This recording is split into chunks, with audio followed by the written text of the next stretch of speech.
जय Sai Ram everyone, welcome to मेरे साई। आशा करती हूँ बाबा के आशीर्वाद से, कृपा दृष्टि से आप सब बहुत अच्छे होंगे। आज बहुत दिन बाद शेयर करूंगी आप सभी के साथ सिद्ध मंगलम स्तोत्रम से जुड़ा हुआ एक अनुभव। और मैं रिक्वेस्ट करूंगी आप सभी को कि प्लीज बिना स्किप किए अनुभव को सुनिएगा, ताकि आप सब ये जो साईं भक्त है ना, इनकी जर्नी समझ पाए और साथ ही साथ ये भी समझ सके कि साईं परीक्षा लेते हैं ज़रूर, पर कभी साथ नहीं छोड़ते। मोस्ट इम्पॉर्टेंटली आपके लिए जो सही होता है साईं वही करते हैं। मैम बताती हैं कि वो बाबा को नहीं जानती थी, पर बाबा ने इन्हें अपनाया। बचपन में साईं बाबा सीरियल देखती तो थी, पर फिर भी बाबा से अनजान थी। अचानक इनके बर्थडे पे किसी ने इनको ना साईं बाबा की मूर्ति गिफ्ट की, पर वो मूर्ति कई साल तक अलमारी में बंद रही। और मेरे साईं परिवार ये भी ना साईं लीला ही है। 2015 में मैम को शिरडी जाने का मौका मिला। और क्या, तब से बाबा के लिए जो भक्ति जागी ना, वो आज भी बरकरार है। 2017 में इनके लाइफ ने ना एक मेजर टर्न ली। इनकी शादी एक ऐसे इंसान से हुई जिन्हें मैम बिल्कुल भी पसंद नहीं थे। और ये बात मैम को शादी के बाद पता चला, और मैम पूरी तरह से टूट चुकी थी। बाबा से विश्वास भी टूट रहा था कि कैसे साईं के रहते मेरे लाइफ में ये मोड़ आ सकता है। साईं ने ऐसा क्यों होने दिया? पर साईं लीला को हम इंसान क्या समझे, है ना? मैम को 5 साल उसी रिश्ते में रहना पड़ा जहाँ इनके पति इनको पसंद नहीं करते थे। मैम बाबा से नाराज़ होती थी, फिर उन्हीं के पास जाती थी कि साईं रास्ता दिखाइए, साईं आप मुझे संभालिए। मैम ने फिर सॉरी नॉट नवगुरुवार, मैम ने गुरुवार का अटूट व्रत करना शुरू किया। और साईं कृपा से 3 अगस्त 2022 इनका डिवोर्स हुआ। पर मेरे साईं परिवार यहीं पे ख़त्म नहीं, शुरू हुआ इनका सेकंड फेज एग्ज़ाम। मैम 1 साल मन लगा के गवर्नमेंट जॉब की प्रिपरेशन की, पर फिर भी अनसक्सेसफुल रही। उस वक्त स्कूल लाइफ के एक दोस्त के साथ बात हुई। दोनों एक साथ ही प्रिपेयर कर रहे थे गवर्नमेंट एग्ज़ाम के लिए। दोनों में प्यार हुआ, और दोनों यही सोचते थे कि जॉब लग जाने के बाद शादी कर लेंगे। पर 1 साल बाद उस लड़के ने मैम को बिना बताए एंगेजमेंट कर ली। सब जगह से मैम को ब्लॉक कर दिया। और ये फेज़ मैम के लिए बहुत टफ था, क्योंकि फ़र्स्ट ऑफ ऑल एक अनसक्सेसफुल मैरिज का एक्सपीरियंस होना, हर्ट होना, फिर अपने स्कूल फ्रेंड से मिलना, प्यार होना, उस लड़की का इनको सपोर्ट करना, शादी का वादा करना, फिर किसी और से एंगेजमेंट करके इनको ब्लॉक कर देना। It was too much to handle. अब आप सब सोच सकते हैं कि साईं तो सब जानते हैं, फिर साईं ने इनका इनका साथ क्यों नहीं दिया, ऐसा क्यों होने दिया? देखिए, बाबा हमें तब तक सिखाते हैं जब तक हम सीख नहीं जाते। साईं हमें इन सिचुएशंस के रूबरू करवाते हैं ताकि हम मजबूत बन सके। हमें मजबूत बनाने के लिए साईं हमें इन सिचुएशंस के रूबरू कराते हैं। और ऐसे ही हम इन सिचुएशंस के माध्यम से, इन सिचुएशंस के लिए हम टोटल सरेंडर करना भी सीख जाते हैं, जैसे मैम ने सीखा। अब क्या हुआ ना, मैम के घर में सब सेकंड मैरिज के लिए फोर्स कर रहे थे, पर मैम तैयार नहीं थी। वेरी ऑब्वियस, क्योंकि बहुत कुछ झेल चुकी थी। उस दौरान मैम हमारे चैनल से अनुभव सुनने लगी, और साई नाम एक पेपर में लिखने लगी। मतलब रोज़ वो अनुभव सुनती थी, और साई नाम या फिर साई राम एक पेपर में लिखती थी। हुआ यूँ कि सिद्धमंगलम स्तोत्रम का जो सिद्धमंगलम स्तोत्रम जो मैंने 11 बार पाठ करके अपलोड किया था, वो वीडियो इनको सजेस्ट होने लगा। पर मैम देखना नहीं चाहती थी वो उस वीडियो को। 24 दिसंबर मैंने ना सिद्धमंगलम स्तोत्रम को 11 बार रिसाइट करके अपलोड किया था।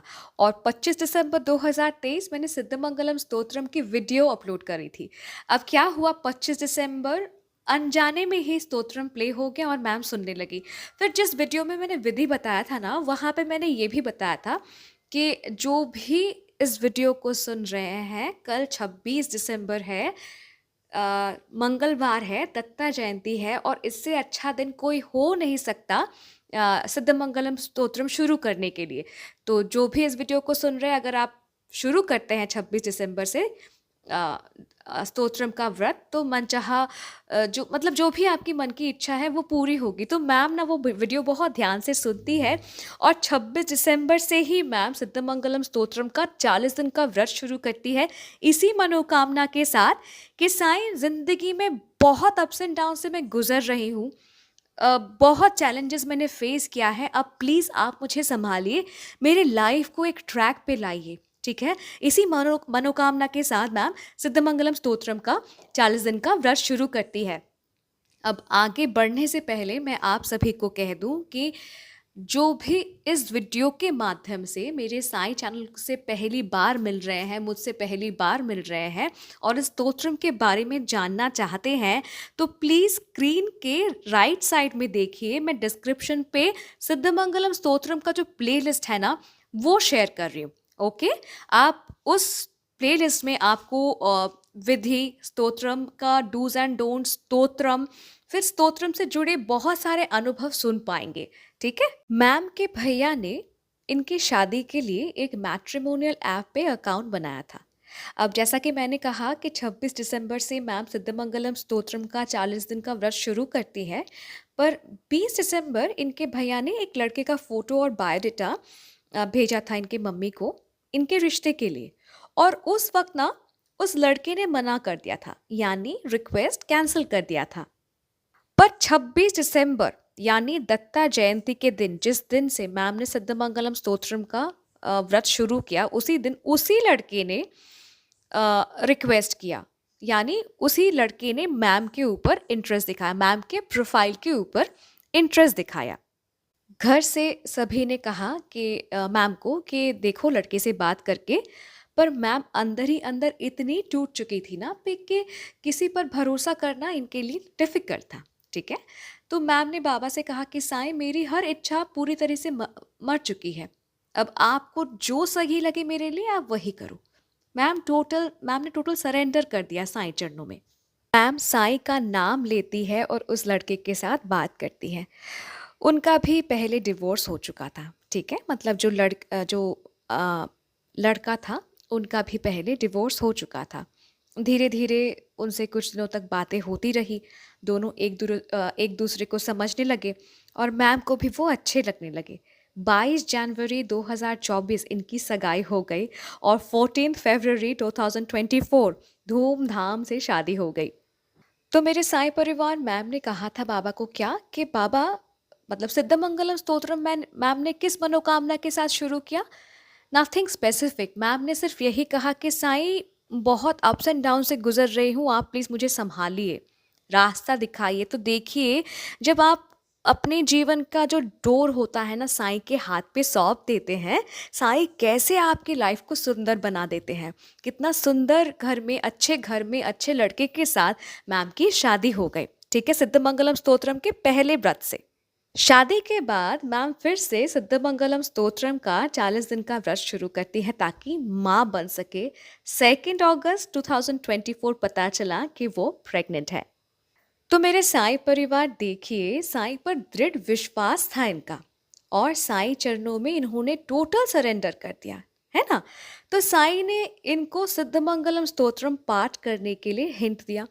किसी इंसान ने तो नहीं कहा था ना मैम को कि सिद्धमंगलम स्तोत्रम का पाठ करो।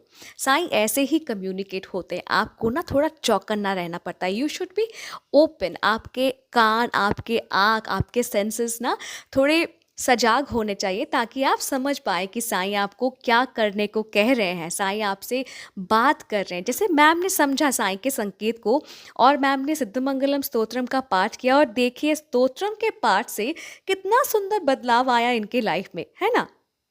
अपने लाइफ के जर्नी से मैम को यही समझ आया कि बाबा हमें वो नहीं देते जो हमें अच्छा लगता है, बाबा हमें वही देते हैं जो हमारे लिए अच्छा होता है। और तो और मैम को ये भी समझ आया कि साईं जिसके लिए जो करते हैं बिल्कुल सही करते हैं। मैम बहुत बहुत धन्यवाद इतना प्यारा सा अनुभव हमारे साथ शेयर करने के लिए। और कॉन्ग्रेचुलेशंस, लाइफ का एक सेकंड फेज, एक नया स्टार्ट आप कर रहे हैं, you are pregnant. I wish you all the best. Sai आपकी झोली में खुशी ही खुशी भर दे। और बहुत धन्यवाद करूँगी इतना कीमती एक अनुभव मेरे साईं परिवार के साथ शेयर करने के लिए।